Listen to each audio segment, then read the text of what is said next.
Presentasi yang kedua berikut ini Kiai Tata akan menjelaskan kepada kita bagaimanakah sesungguhnya sosok nyata di hadapan kita. Santri yang memiliki kualitas akhlakul karimah. Silakan Kiai. Assalamualaikum warahmatullahi wabarakatuh.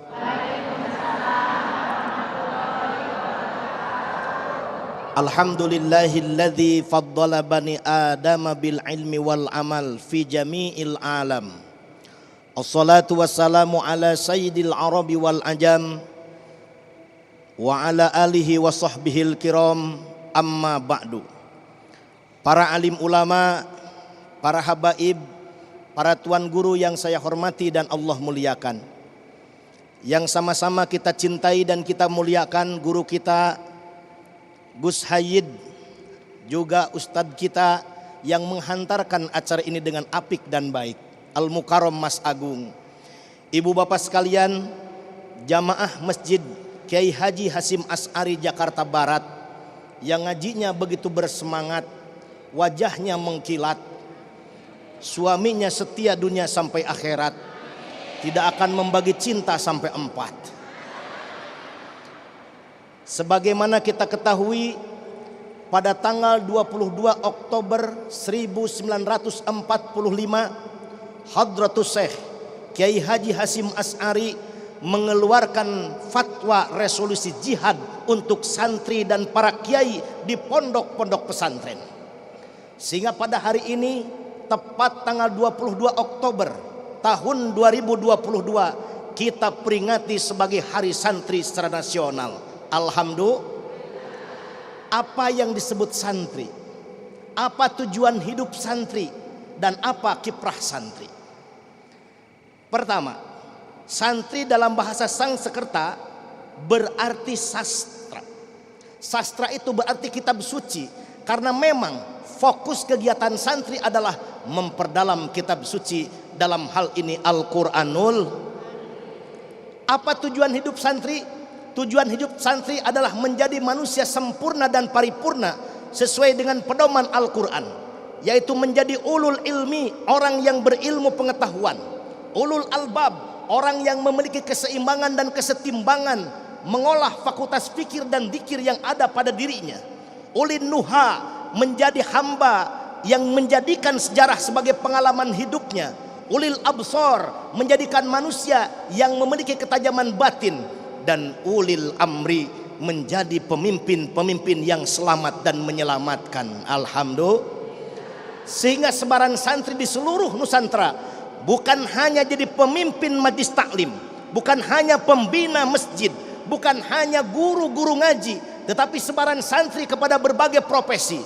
Ada yang jadi pengusaha kuat, jadi pejabat hebat, politisi bergengsi, dan profesi-profesi lainnya. Semoga dengan sentuhan kiprah para santri, negara tercinta Republik Indonesia ini semakin jaya, semakin berkah dan mendapat ridho Allah Subhanahu wa taala. Ibu bapak yang dirahmati Allah Subhanahu wa taala, apa kiprah santri? Dijawab oleh Al-Qur'an, surah At-Taubah ayat 122. Kiprah santri itu 2 garis besarnya. Pertama, melakukan tafakuh fiddin, lihat tafaqquhu fiddin, memperdalam agama, yang ditafsirkan oleh Imam Ibnu Katsir, liya'lama ma anzalallahu ala nabiyihim, memperdalam apapun yang diturunkan Allah kepada para nabi mereka. Sehingga paradigma tafakuh fiddin adalah mempelajari semua ilmu Allah, baik ilmu yang berbasis epistemologis teosentris ataupun ilmu Allah yang berbasis epistemologis antroposentris. Semua ilmu dari Allah dan harus kita pelajari untuk lebih mengenal, mengingat dan dekat dengan Allah. Sehingga paradigma tafakuh fiddin yang dilaksanakan oleh para santri dan kiai di seluruh Nusantara ini tidak lagi melakukan sekularisasi antara kitab dengan buku, ustadz dengan guru, ilmu umum dan ilmu agama, karena semua ilmu dari Allah Subhanahu. Bagaimana cara memperoleh ilmu? Epistemologi santri dalam memperoleh ilmu mengacu kepada apa yang disampaikan oleh Sayyidina Ali karamallahu wajhah. dinukil dalam kitab Ta'limul Muta'alim. Allah lan tanalul ilma illa bisitatin. Tidak akan mendapatkan ilmu kecuali terpenuhinya 6 hal. Yang pertama, zakain, mesti cerdas atau smart. Yang kedua, hirsin, bersemangat. Yang ketiga, ada kesabaran dalam mencari ilmunya. Yang keempat, bulgoh, ada biayanya. Maka kita doakan ibu-ibu yang anaknya di pesantren lagi menekuni ilmu Allah, semoga digampangkan mencari rizki untuk membiayainya. Semoga dilunasi hutang-hutangnya. Kenceng amat giliran hutang. Yang kelima, wa irsadi ustadin, ada gurunya. Dan yang keenam, watuliz zaman, mau berlama-lama dengan waktu. Jangan sampai seperti ungkapan para santri di Jawa Barat.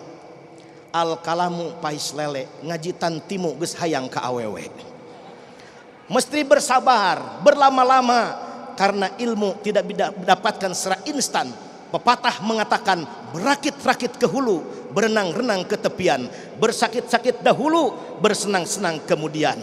Kata ibu-ibu, berakit-rakit ke hulu, berenang-renang ke tepian, bersakit-sakit ngajuru, bersenang-senang kemudian. Selain epistemologi yang diungkapkan oleh Sayyidina Ali, para santri dalam tafakuh fiddin itu mengedepankan nilai-nilai akhlak atau nilai-nilai etika. Ada cerita yang saya temukan dalam kitab Nasuihul Ibad yang ditulis oleh Syekh Nawawi Al-Bantani. Dulu ada salah seorang laki-laki dari kalangan Bani Israel memiliki 80 peti berisi buku ilmiah yang sudah dibacanya, difahaminya, bahkan dihafalkannya, tetapi tidak memberikan manfaat bagi dirinya. Na'udzubillahimin. Allah menurunkan wahyu kepada nabinya agar menyampaikan pesan penting kepada laki-laki Bani Israel yang hafal 80 peti kitab itu. Kitab di 80 peti itu. Apa pesan Allah? Kalau engkau mengumpulkan semua ilmu, sebanyak-banyaknya ilmu, tidak akan memberikan manfaat kepadamu illa anta'mala bisalasati asya, kecuali mengamalkan 3 perkara. Mau tahu? Agar ilmu bermanfaat, amalkan 3 perkara.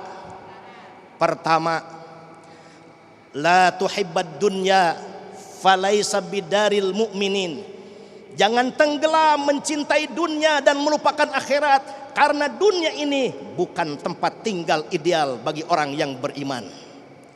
Yang kedua, la tusahibas syaitan falaisa birafiqil mu'minin.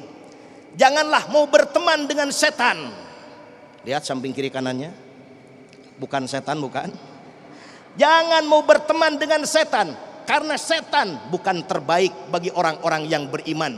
Maka sebelum membaca, sebelum belajar, para santri senantiasa memulainya dengan a'udzubillahi minasyaitonir, berlindung kepada Allah agar terhindar dari godaan setan yang dilaknat dan dirajam. Yang ketiga, la tuaddi ahadan falaisa bihirqatil mu'minin. Kalau mencari ilmu, jangan ada orang yang tersakiti karena menyakiti orang lain. Bukanlah watak dan karakter orang-orang yang beriman. Setelah mendapatkan ilmu, para santri ditantang pada ayat At-Taubah 122 ini menjadi mundir. Waliyundiru qaumahum, menjadi agent of social change. Ilmunya bukan untuk ilmu, tapi ilmunya untuk amal. Karena sebaik-baiknya ilmu adalah ilmu yang diamalkan. Ilmu tanpa diamalkan bagaikan pohon tanpa buah, wajah tanpa jerawat, bagaikan langit tanpa bintang. Dan para santri diingatkan oleh Syekh Jubad dalam syairnya, fa'alimun bi ilmihi lam ya'malan mu'addabun min qabli ubadil wasan. Siapa yang berilmu tapi tidak mengamalkan akan disiksa sebelum para penyembah berhala. Mudah-mudahan di hari santri ini anak-anak kita mau belajar ngaji ke pesantren, mau belajar ngaji ke para kiai sebagai pewaris Nabi, agar berilmu tinggi, beriman sejati yang bisa menyelamatkan kita semua. Amin ya rabbal. Baik, terima kasih kepada Pak Kiai. Izin bertanya, singkat aja, bagaimana mohon rumus-rumusannya kepada kami kaum muda di zaman yang sangat cepat ini agar ilmu-ilmu atau rumus-rumusan para ulama dapat tersampaikan itu seperti apa kepada kaum-kaum milenial agar tidak semakin tertinggal. Baik. Wallahul muwaffiq wal muthariq. Wassalamualaikum warahmatullahi wabarakatuh. Kita mulai dari Kiai Tata terlebih dahulu, silakan. Pertanyaan yang sangat menarik untuk kita kaji bersama, terutama bagaimana transformasi ilmu yang di pesantren supaya terjadi percepatan-percepatan di era sekarang. Dulu waktu kuliah S3, saya sering ikut kajian dengan Al-Maghfurlah Gus Dur. Beliau didatangi oleh para tokoh muda yang masih bersemangat, beliau menyebutnya Ciganjur itu pesantren. Meskipun tidak pondok karena mondoknya di rumahnya masing-masing. Jadi model di kampung-kampung dahulu begitu, kiai yang punya ilmu menjadikan rumahnya sebagai tempat mengaji. Maka ada istilah santri kalong. Yang datangnya malam doang Bu, kalau siang kagak ada. Nah kalau mondok siang malam dia ada di situ. Nah daripada pondok yang tidak ada santrinya, mending pesantren meskipun tanpa pondok daripada pondok tanpa santrinya. Nah ini yang pertama, mungkin bisa menjadi solusi alternatif. Karena tidak jarang anak-anak muda sekarang yang susah melepaskan dirinya dari kedua orang tuanya yang hidupnya sudah serba enak. Begitu disuruh pesantren dia tidak mau, ada penolakan. Nah hadirkan model-model pesantren tanpa pondok. Substansi pesantren yang penting sampai meskipun tidak mondok. Yang kedua, pesantren-pesantren online sekarang sudah banyak. Asal mau mengakses, mau mengaktifkannya. Mengkaji kitab-kitab itu sudah tidak lagi secara manual tetapi secara virtual disampaikan. Kalau itu konsisten diikuti bisa. Kemudian yang ketiga, bagaimana upaya kita agar anak-anak milenial ini cinta pesantren. Ada 3 upaya. Upaya pertama, orang tua bisa bercerita tentang apa itu pondok pesantren. Pondok pesantren yang ideal sebagaimana cita-cita luhur para perumusnya itu begitu indah. Orang yang tidak baik menjadi baik, bukan sebaliknya. Yang kedua, penjelasannya langsung secara empirik bawa ke pondok-pondok pesantren. Tadi kalau bahasa Gus Said, Mas Agung, cari pesantren yang ada barokahnya, yang kiainya lebih banyak baca hijib daripada baca APBD. Lebih banyak menulis aurad daripada menulis proposal. Yang ketiga, lihat outputnya. Dulu saya sebelum pesantren, kata orang tua saya, tidak lulusan pesantren, nggak ada yang nganggur, jadi tokoh. Baru pesantren kilat saja sudah jadi khotib, apalagi pesantren kolot ya. Gitu. Kalau fakta-fakta itu diungkap tanpa kita paksa, tanpa kita bujuk, anak kita juga punya akal dan berpikir. No, jebolan pesantren nggak susah ekonominya. No, jebolan pesantren jodohnya juga cakep. No, jebolan pesantren jadi tokoh masyarakat, tidak ada yang nganggur. Fakta-fakta ini bisa kita buktikan. Jebolan-jebolan pesantren itu masih menjadi idola di masyarakat. Dan itu menjadi daya tawar Gus ya. Termasuk idolanya calon mertua. Calon mertua. Ya. Ya. Kalau ada yang masih punya anak, Gus Said ini sudah jadi kiai tapi urusan jodoh jadi santri lagi siap. Allah alam Mas Agus. Anda masih bersama kami Damen Saku, kita akan lanjutkan lagi untuk mendengarkan jawaban selanjutnya dari Ibu Linda yang akan dijawab oleh Kiai Tata. Pada intinya adalah ketika kita akan menyantrikan anak kita, nampaknya harus ada persiapan secara psikologis, baik daripada orang tua dan anaknya. Nah kadang-kadang anak juga, wah saya mainannya dulu sama teman-teman seperti ini, besok saya tidak boleh pegang handphone dan sebagainya. Mungkin itu kasus yang kita hadapi, Kiai. Pertanyaan Ibu bisa menjadi solusi untuk kita semua. Kalau pesantren dasarnya betah, tidak akan ada yang betah. Siapa yang betah jauh dari orang tua, belian kasih sayang. Dan ketika kita melepas anak juga jujur sebagai orang tua juga kita nggak kuat. Pasti meneteskan air mata ya Bu. Nah karena itu pesantren kadang disebut sebagai penjara suci. Karena sebagian kebebasan anak itu menjadi hilang. Tetapi itulah pendidikan. Pendidikan itu yang begitu. Bukan yang enak-enak, tetapi yang membentuk jiwa dia akan menjadi lebih siap di masa depan. Dasarnya bukan betah, tapi dasarnya butuh. Orang tua butuh karena memaksimalkan pendidikan anak tidak bisa oleh kita sendiri. Kita berasa waktu musim pandemi kemarin, ya anak-anak kagak ke sekolah, kagak ke madrasah, kan kita orang tuanya yang ngajarin tuh. Ngajarin wudhu, ngajarin baca Quran, susah apa kagak? Bangunin anak susah apa kagak? Ngajarin wudhu aja kita kan susah itu, bisa keder. Habis basuh tangan kemana lagi, lupa. Ini satu, berarti kita butuh. Kalau butuh diskusikan dengan baik dengan anak. Nah, mama butuh. Nanda jadi anak yang soleh, anak yang pinter. Waktu dan ilmu mama nggak cukup untuk memintarkan dan mensolehkan Nanda. Bawa ke sana, ijab kabul sama kiai. Begitu kita lepas melepasnya dengan ikhlas, ijab kabul pada kiai, kiai menerimanya. Kiai itu banyak doanya, Bu. Lo cinta ditolak, tasbih berputar di dunia santri, apalagi kiainya, ya enggak? Begitu ijab kabul dilepaskan ikhlas oleh orang tuanya, diterima sama kiainya, jangan khawatir anak tidak betah. Dia akan bertemu dengan yang senasibnya. Kalau anak kita bisa bergaul dan nanti juga ada seniornya yang menyayanginya, itu anak bakal merasa betah sekaligus butuh di pesantren. Begitu pulang, orang tua masih kangen nih. Nah, jangan berangkat dulu pesantren ya, kita jalan-jalan dulu.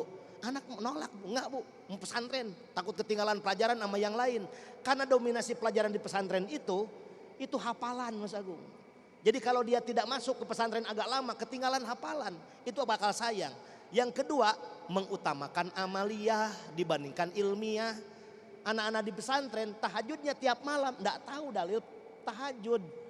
Nah, beda dengan di perguruan yang lain, ilmiah dulu tapi kadang-kadang tidak amaliyah. Tidak dikerjakan.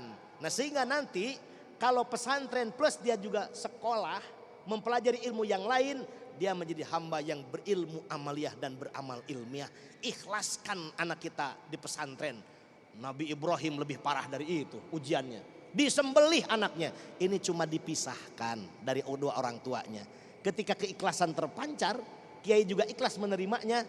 Saya yakin nggak ada santri yang tidak betah. Amin ya robbal. Amin. Silakan, Kiai Tata. Hujibatil jannatu bil makarih wa hujibatin naru bisyahwati. Jalan menuju surga Allah itu bertabur onak dan duri, penuh tantangan dan rintangan. Jalan menuju neraka Allah bertaburkan minyak wangi yang sangat mudah. Menghantarkan anak ke pesantren adalah jalan ke surga. Tentu banyak hambatan dan rintangan. Tetapi kalau kita hempaskan anak tidak ke pesantren, jalan menuju nerakanya semakin terbuka, naudzubillah. Saya ingin mengakhiri pesan akhir ini dengan satu pantun. Boleh berpantun Bu? Boleh? Damai Indonesiaku di Jakarta Barat. Kasep gitu Bu. Damai Indonesiaku di Jakarta Barat. Di Masjid Kiai Haji Hasim As'ari. Jika Indonesia ingin hebat, meski para santri berkiprah di negeri ini. Allahumma salli wa sallim wa barik amin ya rabbal alamin. Ya Allah ya Rabbana, Engkau Tuhan kami, tempat kami berasal dan kami kembali. Ya Rabbana, pada hari ini kami merayakan hari santri. Jadikanlah para alim ulama, para kiai, para guru-guru kami menjadi suri tauladan yang terbaik buat kami. Berikanlah keikhlasan kepada kami para orang tua untuk melepaskan putra dan putrinya untuk berada dan belajar di pondok-pondok pesantren. Jadikanlah mereka anak-anak yang soleh. Jadikanlah mereka anak-anak yang pintar lahir dan batin. Panjangkan umurnya. Ya Allah ya Rahman ya Rahim, Engkau Tuhan Maha Pengasih dan Penyayang. Janganlah Engkau cabut kasih sayang-Mu di dalam dada kami. Kami sungguh merindukan kasih sayang-Mu. Laksana rindunya daun-daun yang sudah menguning, merindukan siraman hujan dari langit. Ya Allah ya Alim, Engkau Tuhan Maha Pintar. Ilmu-Mu laksana lautan yang tak pernah bertepi. Izinkanlah kami menyelam ke dasar lautan ilmu-Mu ya Rabbana. Ya Allah ya wasi'al maghfirah, wahai Tuhan Maha menghamparkan sajadah ampunan. Ampunilah khilaf dan dosa kami ya Rabbana, yang belum bisa mendidik putra-putri kami sesuai dengan perintah dan contoh Nabi-Mu. Ya Allah ya Rabbana, ampunlah dosa kami pada kedua orang tua kami. Ampunlah dosa kami pada guru-guru kami. Ampunlah dosa kami ke hadirat-Mu ya Rabbana. Rabbana zalamna anfusana wa illam taghfir lana wa tarhamna lanakunanna minal khasirin. Rabbana atina fid dunya hasanah wa fil akhirati hasanah wa qina adzaban nar. Walhamdulillahi rabbil alamin. Al-Fatihah.